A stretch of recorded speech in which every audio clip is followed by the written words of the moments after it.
लेकिन वो फैसले बहुत बड़े बड़े करते हैं।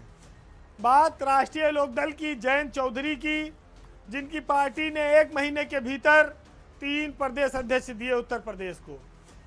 एक था, उसके रहते ही एक कार्यवाहक अध्यक्ष बना दिया, और कार्यवाहक अध्यक्ष 1 महीना भी पूरा नहीं कर पाए थे कि तीसरा अध्यक्ष उन्होंने दे दिया। रालोद में संगठनात्मक बदलाव से अपनी जो राजनीतिक पहचान है उसको बदलने की एक कोशिश हो रही है, लेकिन उनके पास समस्या यह है कि उनके संगठन में कोई करिश्माई या जनाधार वाला नेता नहीं है, उन्हें मिल ही नहीं पा रहा है। और सबसे हैरत की बात यह है कि जो पश्चिमी उत्तर प्रदेश की जाट और किसान वाली पार्टी है, वो पूर्वांचल में आखिर बार बार क्या संभावना तलाश रही है। उनके सारे अध्यक्ष इन दिनों पूर्वांचल से बन रहे हैं, जहां पार्टी को एक भी सीट नहीं मिलती है। अमूमन सब जगह वो चुनाव भी नहीं लड़ाते हैं। इन नियुक्तियों के पीछे पार्टी के अध्यक्ष जयंत चौधरी का क्या मकसद है? रालोद को क्या वो क्षेत्रीय पार्टी के टैग से निकालकर यूपी की पार्टी बनाना चाहते हैं?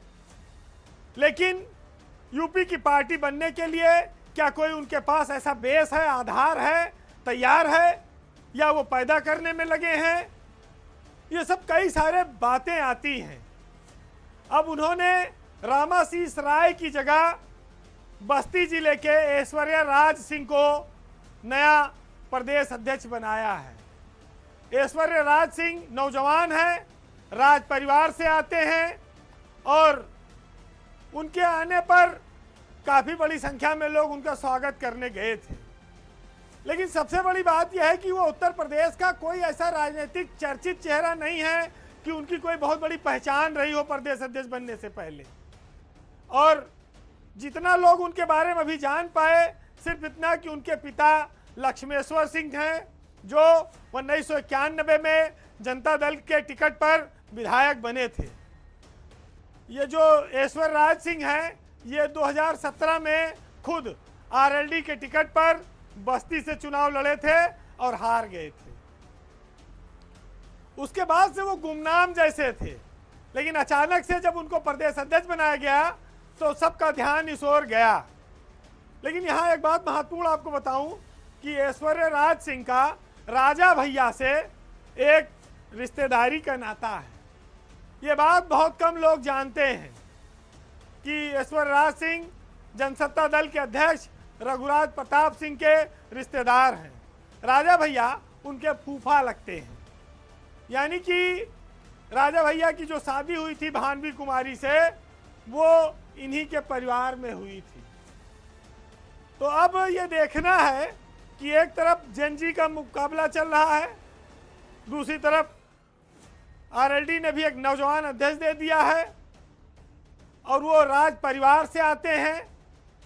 अब वो पार्टी को, नौजवानों को कितना अपने साथ जोड़ पाएंगे, उनके सामने एक चुनौती है। लेकिन उसके साथ साथ एक चीज बहुत खटकती है कि ऐश्वर्या राज सिंह राज परिवार से हैं, रजवाड़े हैं, और कार्यालय जो आरएलडी का है वो खंडहर होता जा रहा है।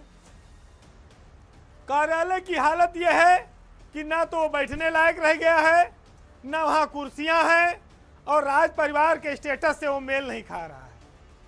पानी भरता है, छतें चूती हैं, और लोक दल ऐसे ही धीरे धीरे रिस रिस कर आगे बढ़ रहा है। वो लखनऊ में और दिल्ली में दोनों जगह सत्ता के हिस्सेदार हैं, लेकिन उनके बैठने का कार्यालय दयनीय स्थिति में है, बरसात में चूता है। अब जब पार्टी और घर की स्थिति ऐसी होगी तो चाहे राजक बना दो, चाहे फकीर का बना दो, बैठेगा उसी हालत में। अब इस बार उनको बीजेपी के साथ चुनाव लड़ना है।